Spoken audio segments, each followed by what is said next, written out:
We are good on the YouTube side. Hey everybody, good evening. Welcome to the April 20th, 2021 remote meeting, Town of Litchfield Planning Board. Would you all please stand for the Pledge of Allegiance? To the flag, States of America.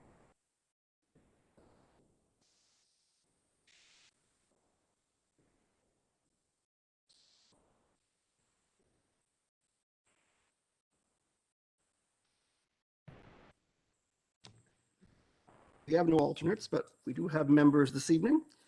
So I'll start with the roll call of members. Michael Croto, Chair.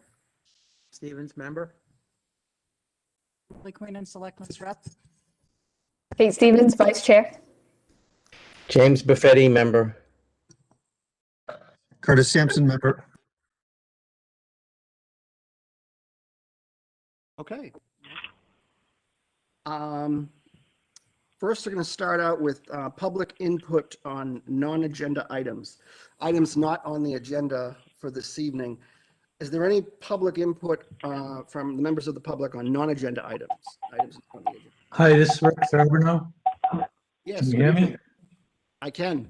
Okay, so I'm coming in tonight to talk about Mel's. So I bought the lot across the street that they use for their overflow parking. And so I own that property now. And part of their site plan was to have a sidewalk to their site, which they built a sidewalk, but they never received an easement on the property prior to me buying it. So I closed off the sidewalk, and I just want the board to know why I've closed the sidewalk, because when they constructed it, it just goes on to the land and just ends. And there was some people that actually used the sidewalk this weekend when I was going by, and they were at the end of the sidewalk and there was no place for them to go. And because of regulations for handicap and things like that, I'm forced to close that sidewalk until they construct something that's built to ADA standards. The sidewalk that's out there is not built to ADA standards. And there's, I could have a penalty because of that, because now I own the property and it's on there and it doesn't meet ADA standards. So that's, if you drive by, that's why you'll see that it's blocked off and closed for that reason. And they will never have overflow parking in there again. So that's something else that at some point is going to have to be addressed, and where the overflow parking, because that was part of their site plan when they got it approved last year, that would be overflow parking for them. And the sidewalk would be constructed, which they did, but the board I'm not sure the board ever made them tie it into 3A the way it should have, and it never did get built that way, and it is not ADA compliant. So that's all. That's the only reason why I'm in here tonight, to let you know that. So when you see it closed, that's why. And you guys need to take it from wherever you're going to take it from there, so that they're back in compliance with the site plan approval. Okay. Thank you very All much. right. Okay. Any other members of the public on non-agenda items this evening? Hearing none, I'll close public input on non-agenda items, and we'll go on to the business of this evening. The board will review a preliminary conceptual site plan submitted by the applicant for proposed 64 units of multifamily housing, a 39-acre parcel at 540 Charles Bancroft Highway. Tax map 22, lot 14, owner DeBlois Living Trust, Darlene DeBlois trustee, applicant DAR Builders, Reginald Moreau. Conceptual discussion is non-binding to either members of the board or the applicant per Litchfield site plan regulations. Is the applicant present this evening? Yes, you have Reggie Morrow on the line, on the phone. Good evening. Good evening. Sorry, I wasn't able to. Go ahead, Eric. Sorry, Eric. I'm sorry, Eric Mitchell is here also. I'm sorry, can you repeat that? I didn't hear Eric that. Mitchell is here. Oh, okay. Thank you. Right. Well, good evening, gentlemen. So I guess I will, you have the floor. So if you want to begin and talk about what you have for us this evening. Okay, Eric Mitchell, I'll start first. Can everybody hear me okay? Okay. It's a little we were- hard, but We're we can we're hear you, before but the it's, board a couple months ago with a couple different concepts for the same type of project. This is for 64 multifamily units, which would be 3-bedroom units. And the two concepts we had, some showed double row of housing up top and a little bit less down below.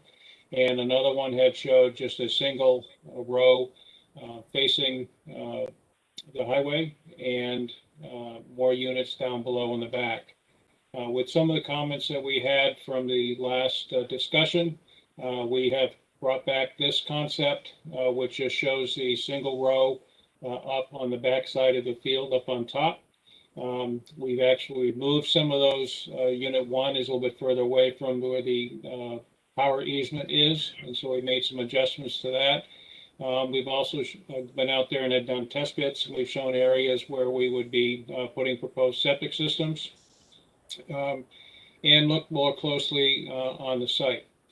Some of the questions that had come up before, a lot of it had to deal with the existing house that's on site, and the Reggie has looked into several different options on that.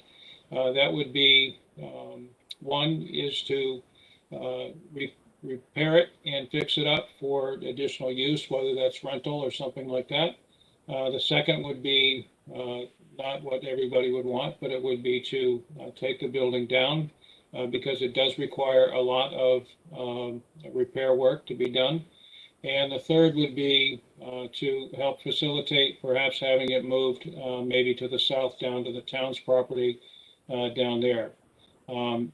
Reggie has looked into a lot of different of the options. He's not set to do any one right yet. It's costly to move it. It's also costly to rehab it because the building itself, even though it's a very old structure, there is not a lot of foundation on it. Even the chimney that's there is not really on a foundation.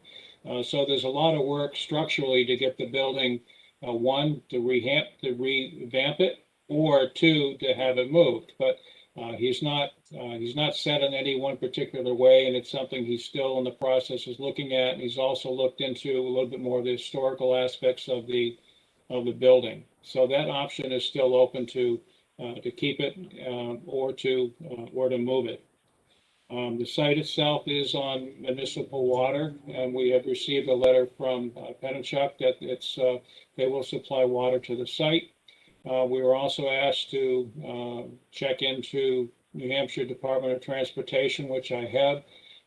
They said that they do not need a full traffic study for the work on the road. They just need to have a traffic count for what traffic will be coming out of the site and into the site.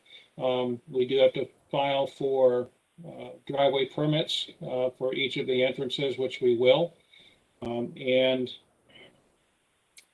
I think that's a lot of what we had talked about before.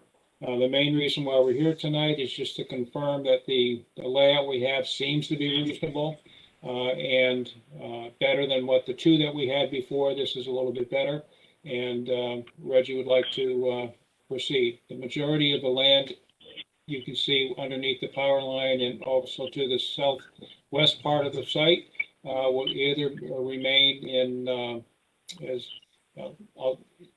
open, either to open space to the owners out there or to potentially put it into conservation for use. And so we're only looking at developing the parcel on the northeast side of the power line. The rest of it is available. Currently, there is a large cornfield underneath the power lines down parallel with the river. And there's still a potential that may be left for agricultural purposes, or perhaps it might even be community gardens and things like that that may be down there as well. But options for the remainder of the parcel are still open. With that, I'll be glad to take any questions or comments that anybody has. Okay, thank you very much. Does the board have any questions for the applicant?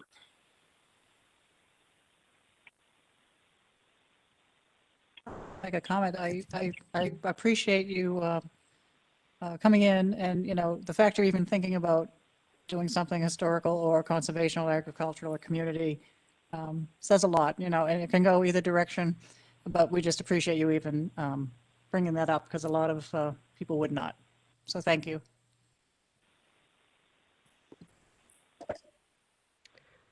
Mr. Chairman, this is Jim Buffetti.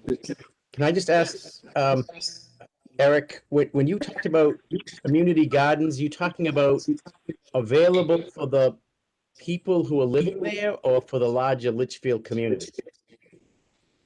I think the options for that land is still open.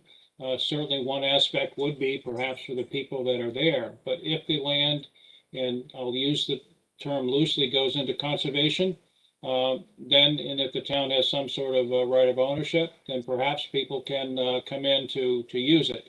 That's not set in stone. It also depends on, access and things like that. So, but it is a strong possibility that community garden could mean to the people living there, or possibly to a better use, or maybe it stays in agricultural so someone can continue to grow the corn that's out there, which they do now, because that is sort of a lease agreement on it. But we're open to suggestions as long as it fits in well with the development that's being proposed.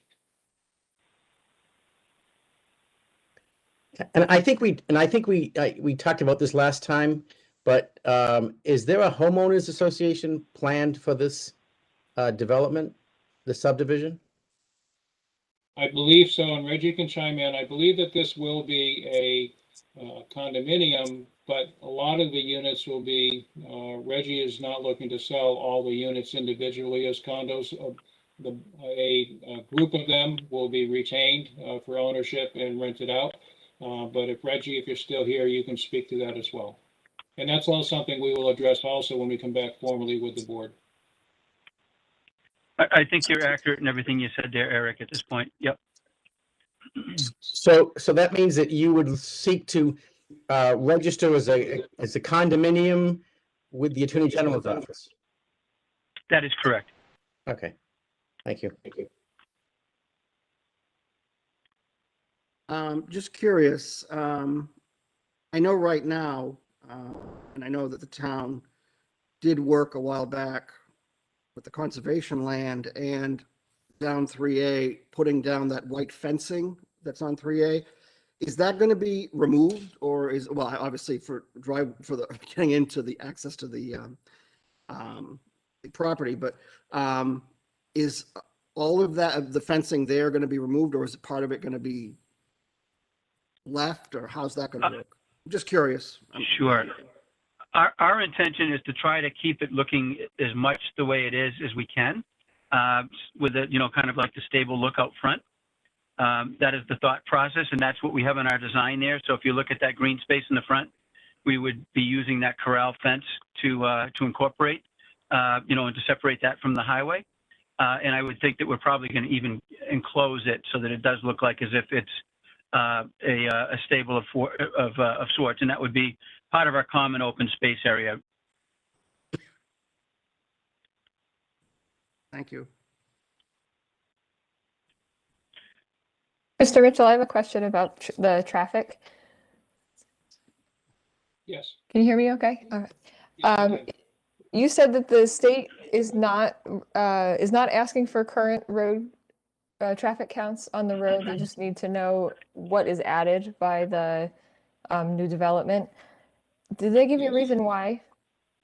The state has counts on 3A, which they have and they get on a regular basis. I'm not sure how often they do it, but in this particular case, having looked at the concept like we have here, they had seen it. They know site distance is good. They know where the area is. They did ask us to do a little bit more detail on Corning Road, which we did, which we'll submit to them. We're saying is they don't need to have a count on the traffic up and down 3A because I believe DOT has a good understanding what that is. But they certainly want to see how many cars would be coming into the site during the peak hours and how many would be leaving in the morning during the peak hours as well. So it's not a full-blown traffic study. But it is something to look at to how much traffic is coming in and going out. Okay, and did they give any indication of any potential traffic mitigation types that they would be recommending, or are they waiting for those numbers? They would wait for the numbers, but I think based on the numbers that we have here, the initial impression in talking to them, again, this is just a conversation after they looked at the plans, is that there may not be mitigation required, things like a center turn lane or a pull-off lane or something like that. But that absolutely would have to be determined once the applications are filed. But I don't think there's a need for mitigation based on what they've seen so far. Okay, thank you. And so continuing on that line of questions about traffic, would there be consideration of the existing traffic now that's turning into and off of Corning Road? I mean, that seems to be one of the congestion points, certainly in the morning and evening commute, that there's a lot of traffic coming off of Corning Road or going on to Corning Road. And so it's not just, at least not just the vehicles that would be leaving this condominium project, but it would also the existing traffic that would add to what's already there.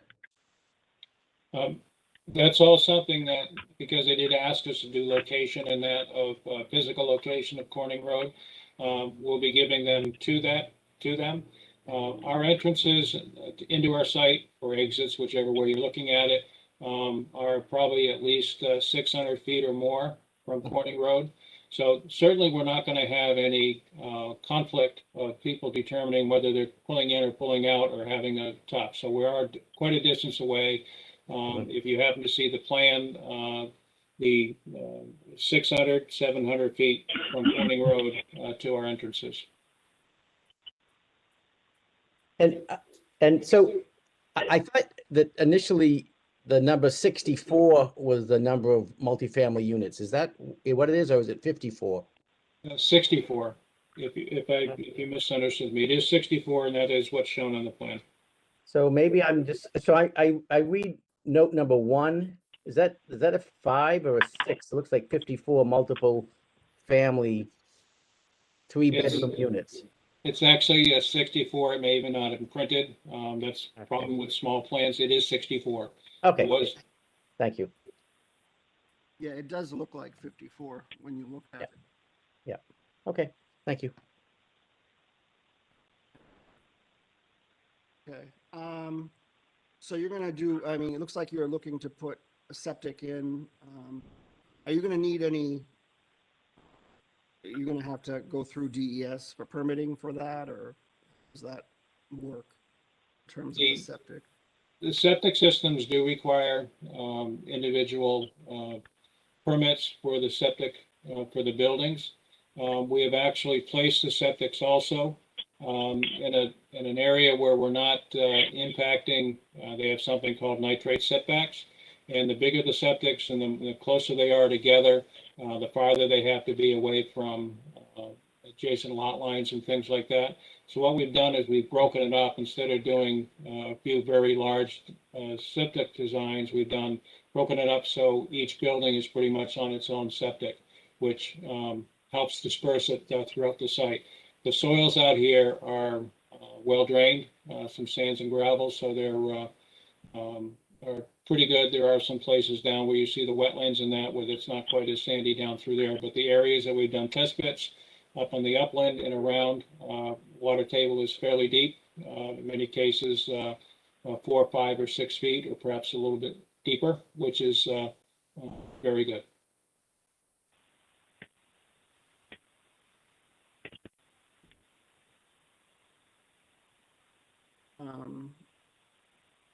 So in terms of the number of units,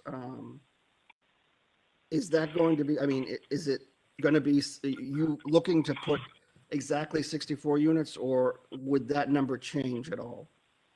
Just asking. The 64 units that we have is based on the area of the lot as we, excuse me, as we knew it. We have since done, ran Travis to do the boundary survey, and we'll have a final number when we come in for the actual application. But we believe that 64 is right about what the number is going to be. I think maybe we calculated 65, but I can't tell for certain that it's 65 or 64. But the proposal is 64. We will bring that calculation in. And determining density, we did not include any of the land underneath the power lines as to help determine density. We only did the areas that is non-exclusive of the power lines. And when you're going down 3A, because I'm trying to, I know this is not drawn to scale, but when you're going down 3A, where, so it looks like it's going to be right near the edge of the power lines. So probably a little further down from where the White House is, I'm guessing. Is that where these buildings are going to be situated? In the front, the 1, 2, 3, 4? The existing house that is there is really opposite Corning Road. That's Right. where the existing house is. So that building number 3 would be behind where the existing house is. And Okay. then 2 and 1 would be to the south of that. Okay.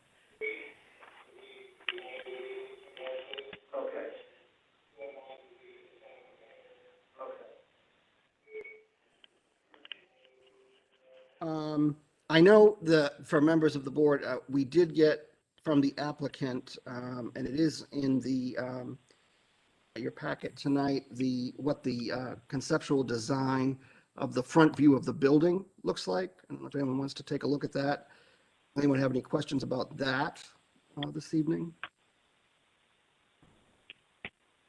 Maybe unless the applicant wants to discuss that, or I think what I'd like to say about that is I know we took the information that was supplied to us from the town, and I believe it was in the master plan with regards to trying to keep certain features as it relates to the buildings, and we tried to capture that as best we could, and keep in line with with what we have there from from the farm standpoint, and not try to diminish too much from that. So that was our attempt. We had the architects look at it and come back with some concepts that they felt met those criteria. And so we wanted to give the board a first look at it, and we're open for comment. I mean, that's that was our first look at at trying to meet all the requirements. I was actually quite pleased with the results, but that's just me. I would like to hear back from the members of the board as to any comments that they may have on that. So my question is this, so if, what I'm looking at, is this like what building 1 would look like? That is correct. Yep. Okay. And then That's a 4-unit building. Okay. And then would all of the buildings, the 16 buildings, follow the same design? Yes. Okay. The only thing we may vary, and again, I would leave that up to the board, is we may vary if you look at the side, I can't recall if I sent you guys the colored renderings. They sent me over some, but I can't recall if I got them after I had sent out that or before. But we had a couple of colored renderings that kind of just apply 2 different color tones to the buildings, so that we don't have everything looking identical. And with the few buildings that we have facing that breaking those color tones up between the buildings using the 2 palettes would probably be more appealing to the eyes. But again, we would leave that up to the board to give us guidance on. And if I haven't shared that, I apologize. I'll get those over to you as soon as I can. They're just suggested tones, and we're trying to keep them in line with what's available for the siding color tones. So I would be more than happy to share that if I didn't send them over to you. I don't think we received those, did we, Joe? So I will maybe get those you over could- to you then. Okay.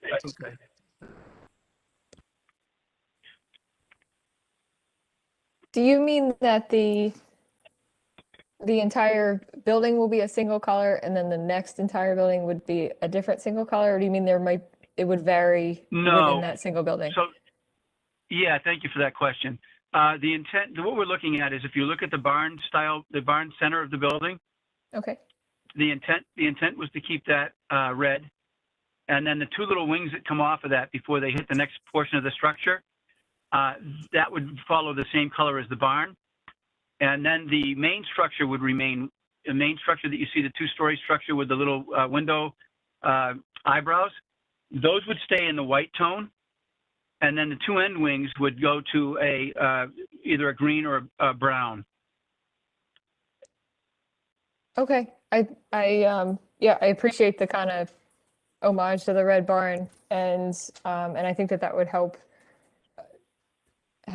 it keep with the single family style, breaking it up that way, so they're not just a large, building of one solid color. So we appreciate that. Thank you.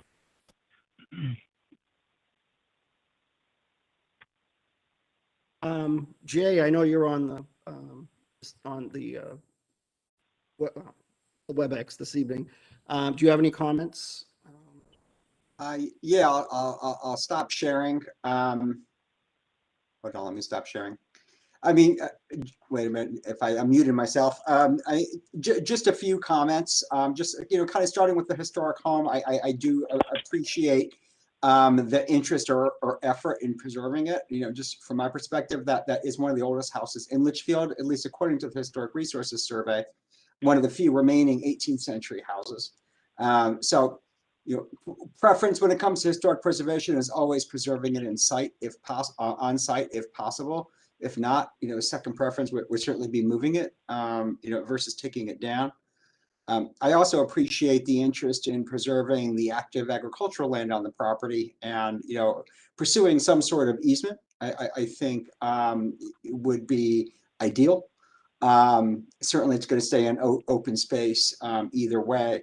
And from what I've seen of the renderings, haven't seen the colored renderings, but I also do, appreciate the effort to design those buildings in a way that does have that rural feel and character with, preservation of the corral look for the open space in front. I think that does go a long way. Certainly be interested to see more detail as a plan develops, and most certainly to take a look at what the traffic numbers wind up looking like.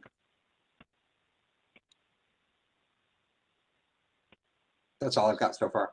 Okay, thank you, Jerry. Any board members have any other questions before I open it up to public comment? At this time, I will actually open this up to public comment. Are there any members of the public out there who wish to comment on the conceptual design of this project? I know abutters were notified because there is an existing plan in place. So I asked the people who are speaking, state your name and address for the record. So.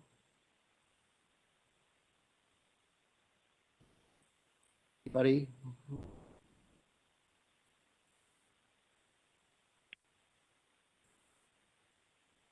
Chair, I don't see anybody unmuting. Don't see anybody? Okay. Or attempting to. Okay. So I guess Oh, you did have that one. yes, you're right. I apologize. There was one. Let's see if I can find it. I think he's at 549 Charles Bancroft. Right. Someone did submit, well, it's not a letter. It's actually a voicemail recording sent to us to my site. It was I just forwarded the email site. Right. Oh. Let's see if I can play this.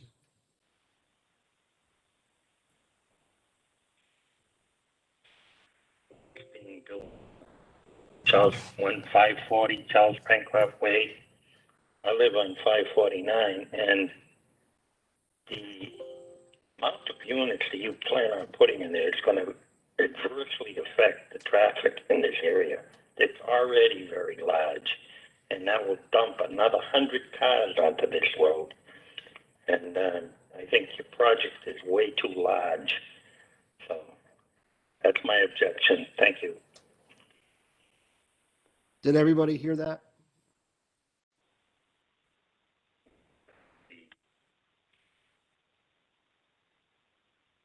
So that's the only comment that we received.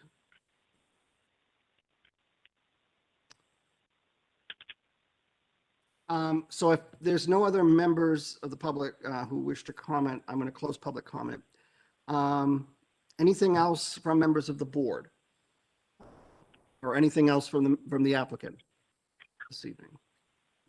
I think the only comment I would like to make is that we'd like to get this to a further engineered state. And so if there's anything that you have for comments, we'd love to hear them, and we'll do our best to incorporate everything into the next layer of plans, which will be again hard engineered plans. So we'll be really getting the nuts and bolts together for you guys the next time we meet. So the only thing I would say, I think this is, I think it looks good. Is to keep in mind, I know you have a lot of units like 12, 11, 10, 9, 8, 6, and 5. Those units are sort of abutting the property on Temple Drive. And I don't know, if there's a way, and I know this is only a conceptual drawing, and things may change, but I don't know how much this, abuts on from their property line. And I think that with all of the units in that area, I don't know if we're going to get pushback for that, but that's just a comment that I throw out there. I'm just make you aware of it. I don't know if there's a way to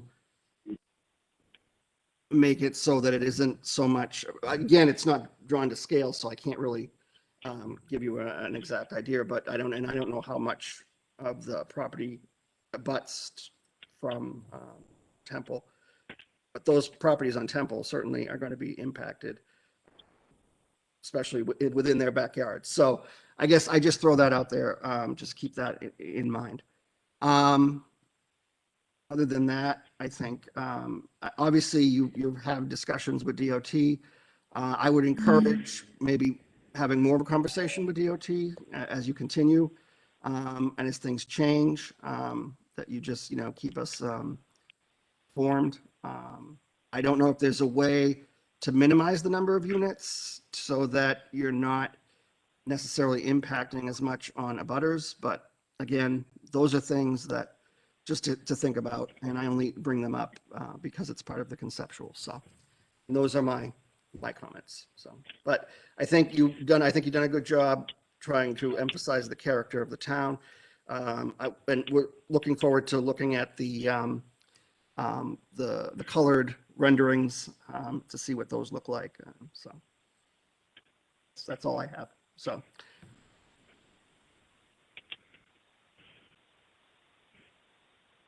I guess my only, little extra concerns would be, like you had said, Mr. Chairman, anything that can be done to help increase that border between the Temple Drive neighbors and the new buildings, because their view right now is open field. So anything, maybe natural landscaping that can be set up as a bit of a shield to the buildings. We usually like to encourage native plantings and lights that are 3,000 Kelvin or warmer to help reduce the impact on wildlife. And if you could keep in mind the traffic going out of the new neighborhood, keep in mind where those headlights are shining, if there's anything that can be done to keep that from going into somebody's living room window. And those would be the only comments that I can think of. But other than that, we appreciate, like everyone has said before, we appreciate that you are taking the time to really consider what to do with the existing farmhouse. Thank you.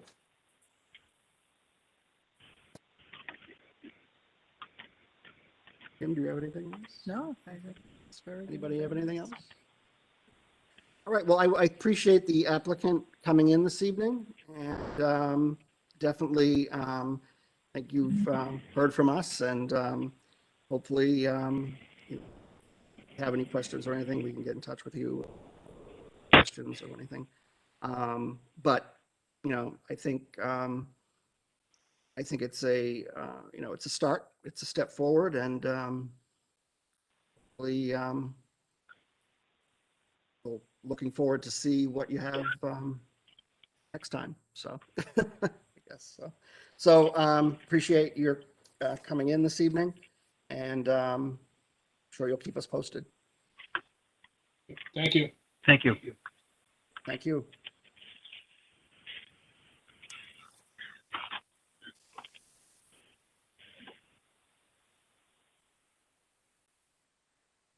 The next item on the agenda this evening, committee reports. Any reports from any committees? Kim, I'll start with you. Yep. The Board of Selectmen met last night in regards to lifting the mandate for wearing masks in the town hall and, well, any facility that is owned by the town. The ones mostly used would be the town hall and the transfer station. It was voted on May 2nd, 2021 to lift the mask mandate in the town facilities. The reason was the town employees received their second COVID shot over the weekend, and they need the 14 days for the vaccine to become fully effective. If you want to still wear your mask after 2 weeks, you're welcome to do so. I'm just throwing that out there. Obviously, businesses will decide what they want to do as of right now. The next Board of Selectmen meeting will be Monday, April 28th at 6:30 p.m. It's remote, so you can go to the website and log in that way if you'd like. As far as NRPC, the next full commissioner meeting is Wednesday, June 16th, 2021 at 7 p.m. And I think Jay said that was a hybrid maybe for the next meeting. But either way, look at the NRPC website for information on that. That's all I have. Conservation will be meeting beginning of May, Thursday in May. The Lower Merrimack Local River Advisory Committee, I have not heard anything from them as of late, but we keep monitoring them to see if there's any projects that are upcoming. Usually if they do have something, they'll schedule a meeting. So I'm sure I'll be hearing from them.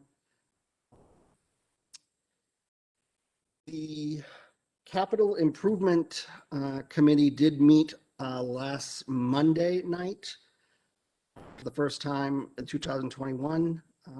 Next meeting is in July.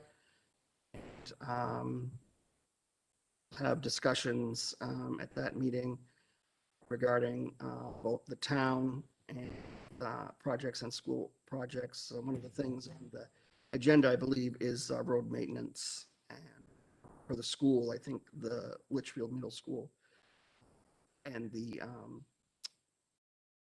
energy efficiency school. So the project's going on there. So posted on that. That is it for me. Approval of the minutes of April 6, 2021. Did everybody have an opportunity to take a look at those? Have any questions? Any concerns?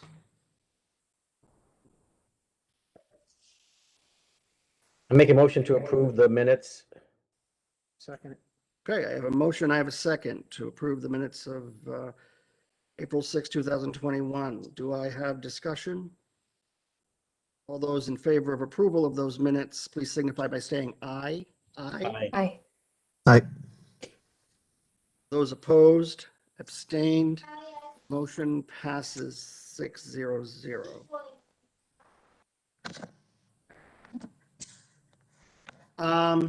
Any other business? Joan, do you have anything this evening? Have a one lot subdivision coming in May 4th.